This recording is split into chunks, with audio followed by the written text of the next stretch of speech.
Assalamu alaikum wa rahmatullahi wa barakatuh to some of you and peace out to the rest of you. It's the blackest hearted, blackest minded, blackest man, period, on social media, signing black in and shining again, asking you to hit that share button for largely one reason, and you all know what the reason is.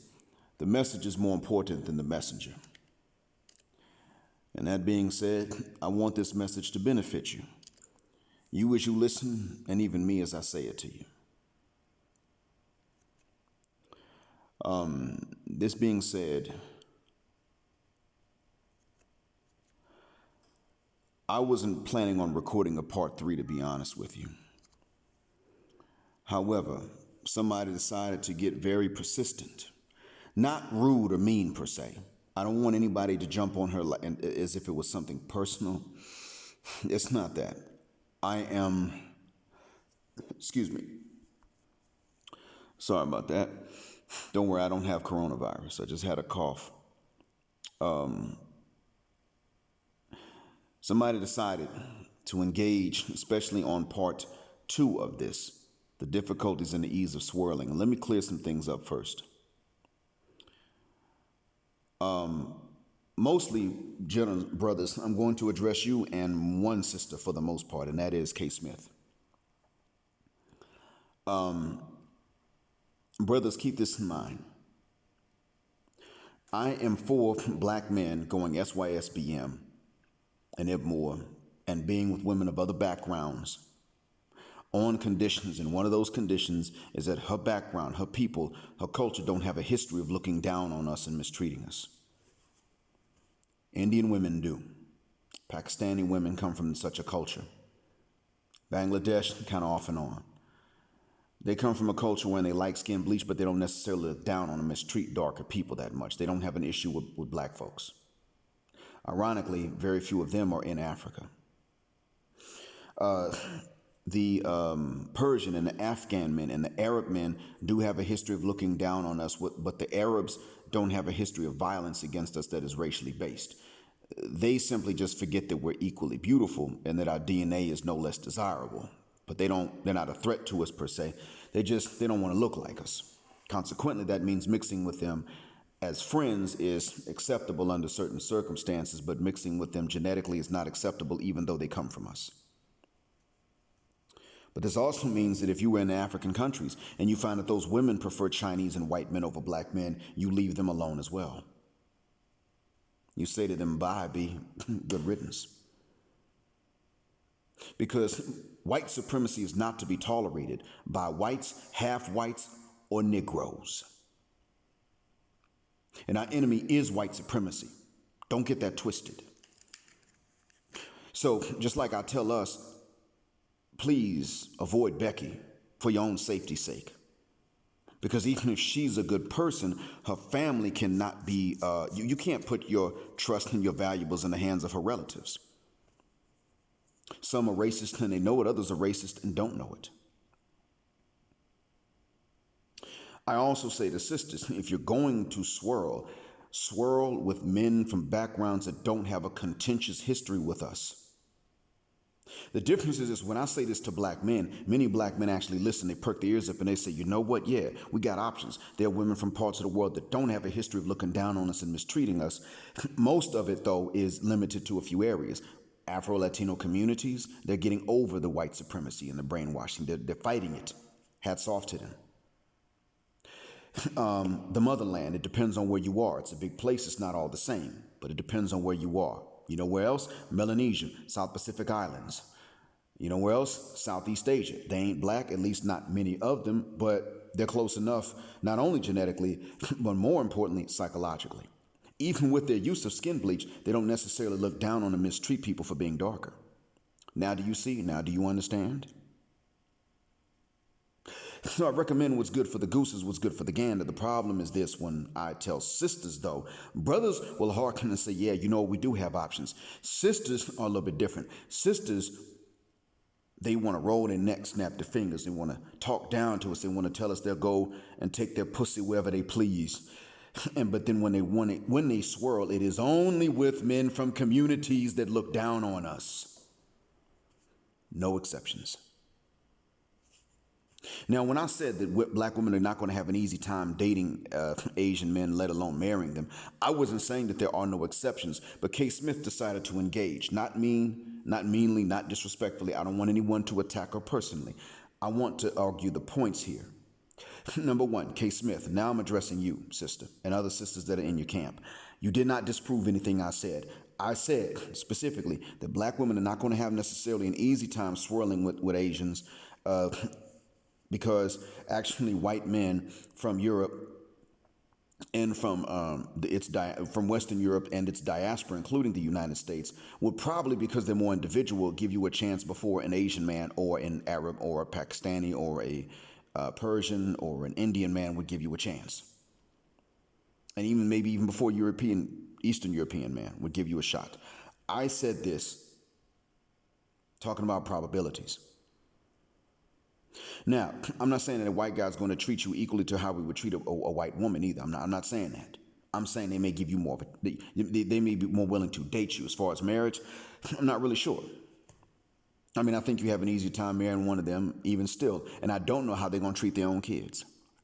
We do know, and Frances Cress Welsing talked about a phenomena in which white parents of mixed children don't necessarily treat them or fully relate to their own flesh and blood the way they would to a white kid, fully white. Get it? Frances Cress Welsing talked about that.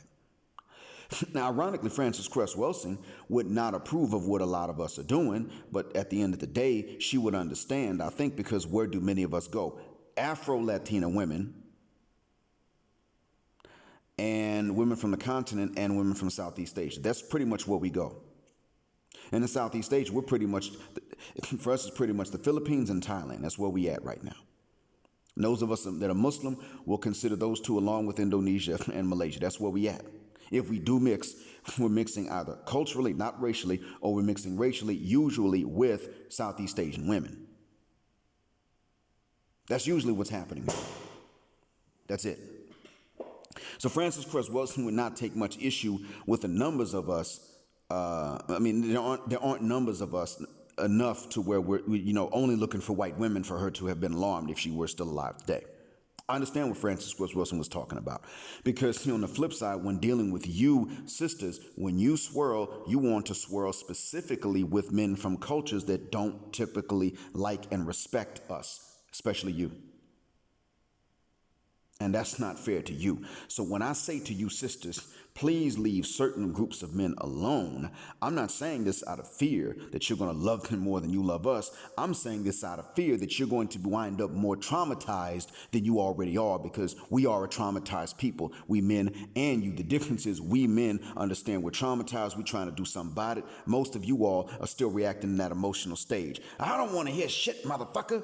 Pardon my French, that's how many of you sound when you tell us men that you ain't gonna listen to nothing we try to tell you, especially when we come to you with an even tone, not fussing at you, not arguing. Sister, you're traumatized. And that's how many of you react. I've seen many sisters react, and I've seen many that don't do this too.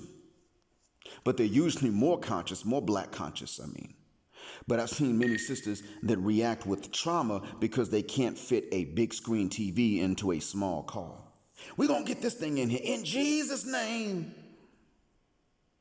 Emotional reactions to a logical problem. You're not getting that big ass TV in there that's the size of an effing wall into a small Daewoo or Hyundai Accent or a Toyota Camry. Are you kidding me?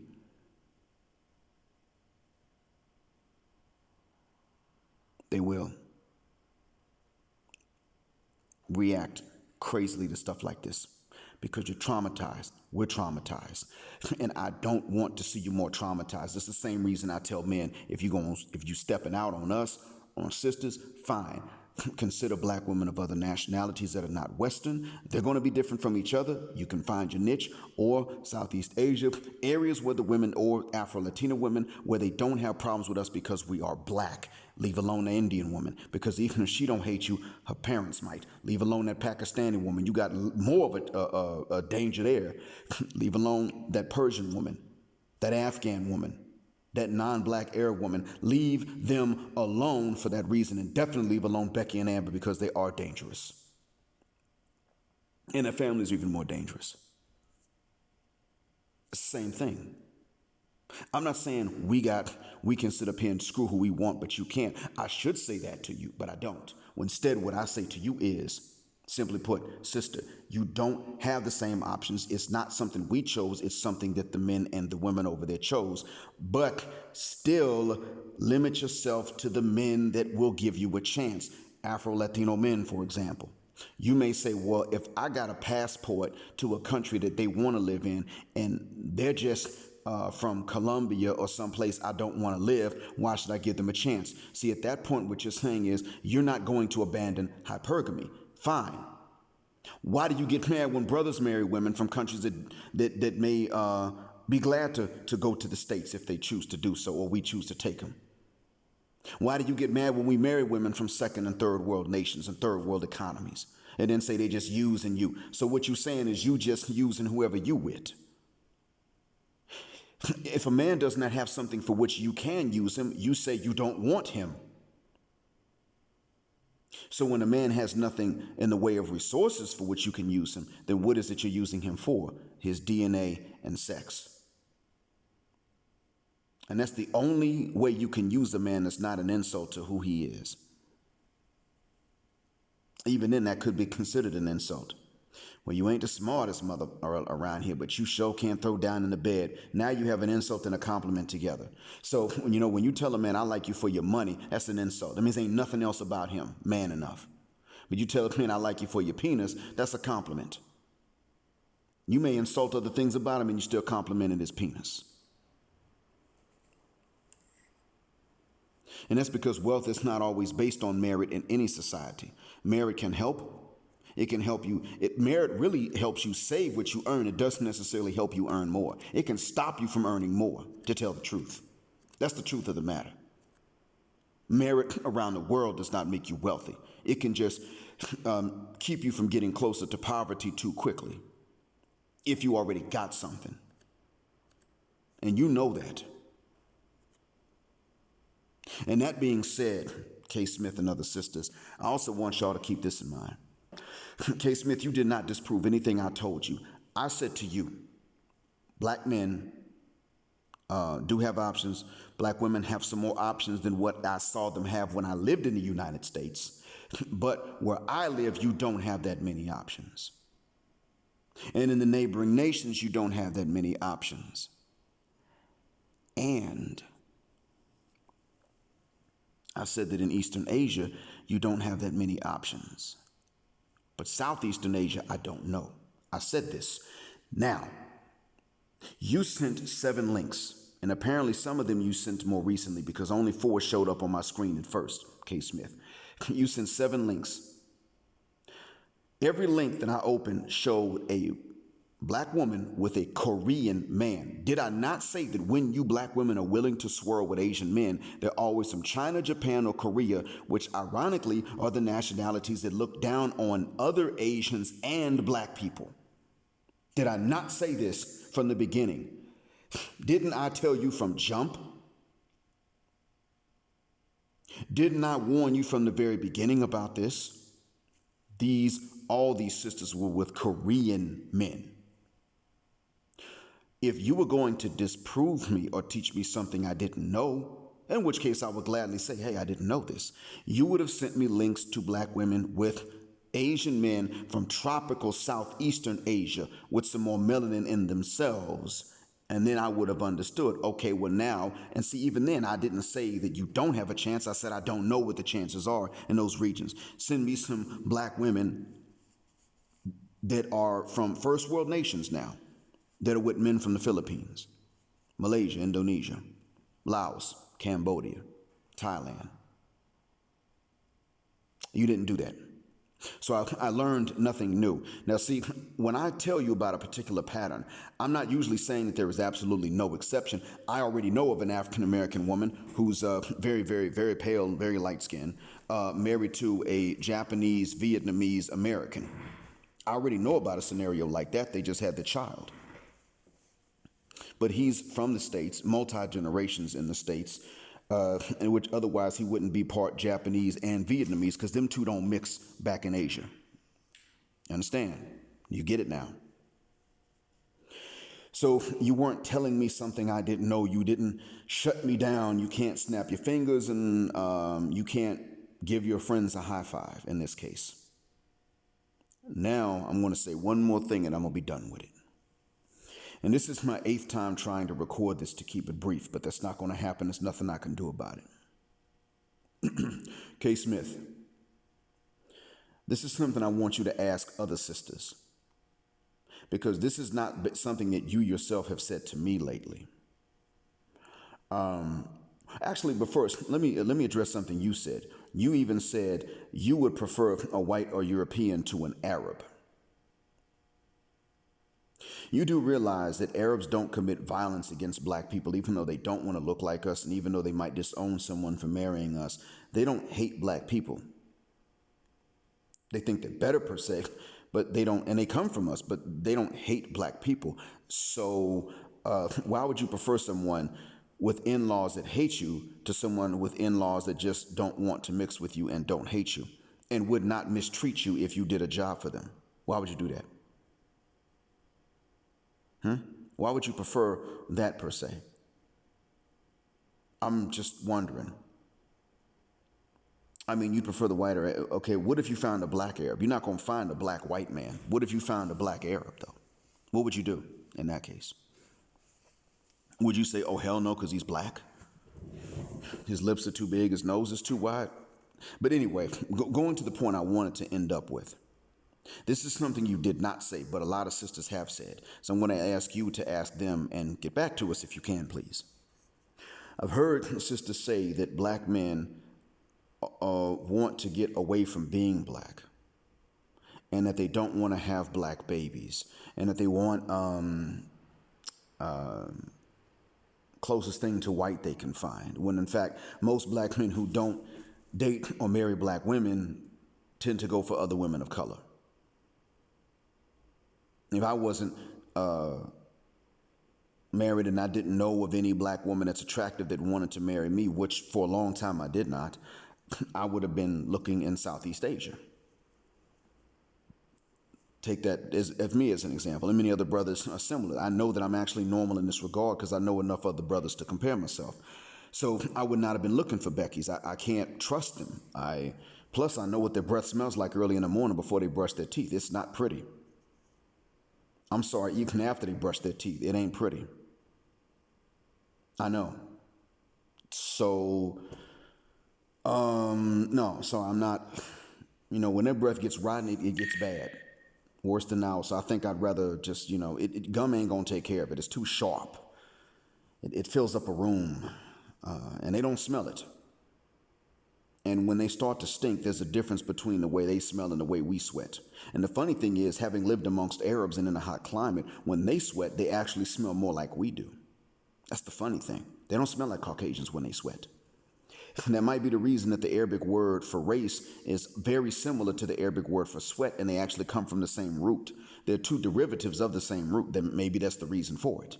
Whatever the case is, many sisters in the West like to say that black men want to be as far from black as possible, don't want to have black babies, all this stuff. And yet when maybe, they just want to sleep with black women and then not marry them, but then they will marry other women, this type of thing. You know what?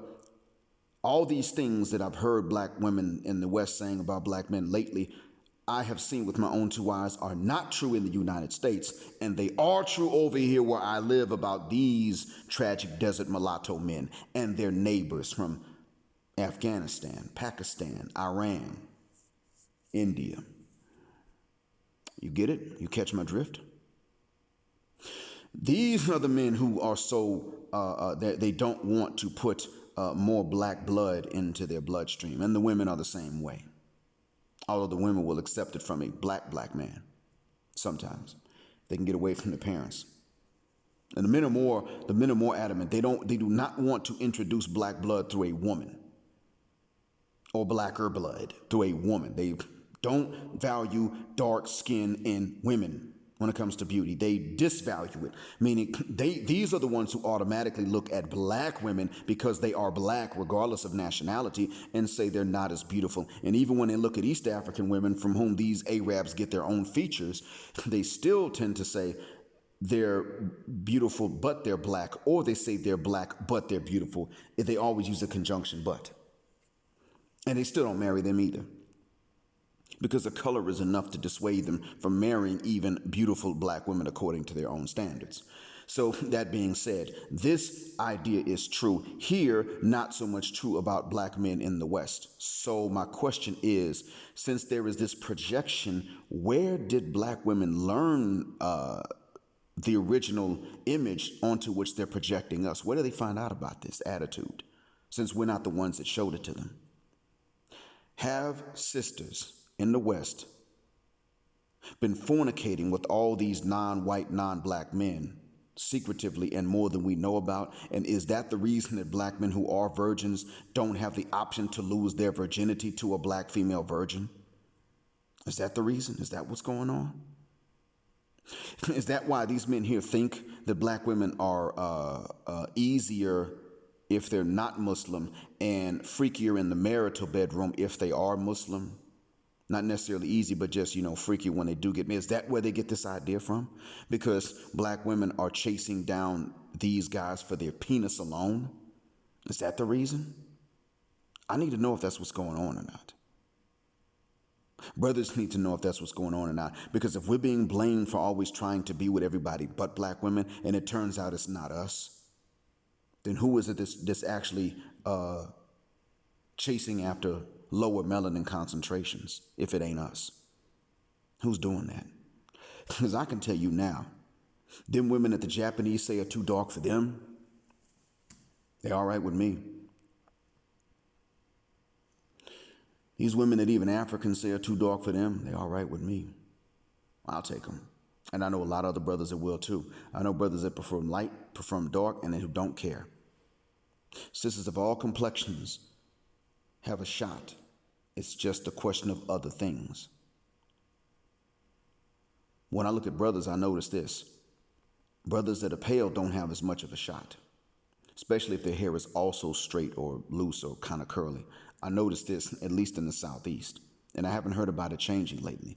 I also notice that brothers have to meet negative stereotypes that other races have, mostly white folks, have of us in order to qualify for attractive looking black women. But if she was willing to take a man of another race, number one, it has to be someone from a group of people that doesn't value us very much, like I said before. And number two, they don't have to fit negative stereotypes. Ask sisters about this, K. Smith. We sat back and watched this multiple times. I've seen that myself. A man that is not black, especially if he's white, doesn't have to meet these negative stereotypes. Now, I'm going to tell you who I did learn something new from, K. Smith, then I'm out. Done at that point. I believe his name is Derelius Hayes, if I'm not mistaken. See if I can find the name here. Demetrius Reese, that's his name. Demetrius Reese says he knows 4 black women, 4 in real life, who have married darker non-black men. 3 are with Chinese. One of those Chinese is a bus driver, the other 2 are handymen. The 4th is married to a Mexican barber. None of these guys are 6 feet. They don't have 6 packs, and we know what they do. Demetrius Reese wrote, now I find it amusing to a degree that these other men don't have to have much at all for these black women.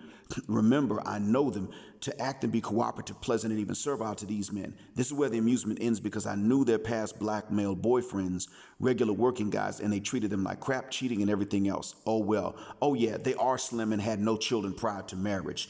Now, you sent me 7 links. 4 of them were what showed up first. Okay?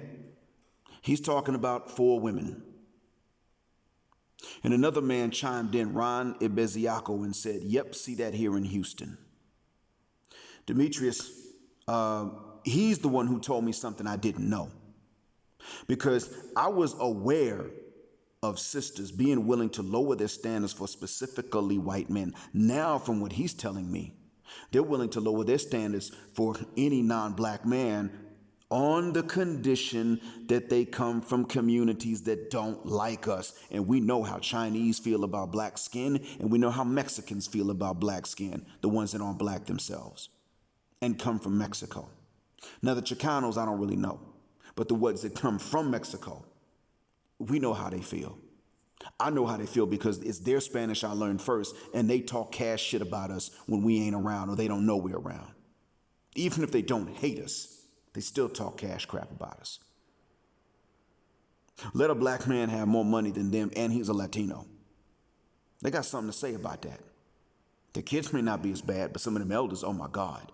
So even then, he told me something I did not know, which is that what you used to do for white men, and I did not know about that at first, many of you are now willing to do for other non-white men, as long as they don't come from communities that don't have a problem.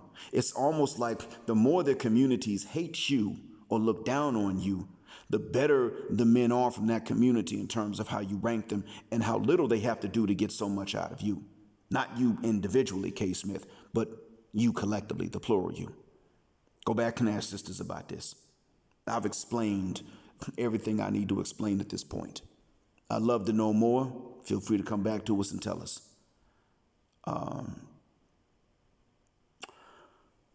I hope that one day all this stuff is not true anymore.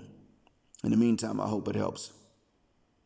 Black mind, black heart, blackest man on social media, signing black out again. Assalamu alaikum.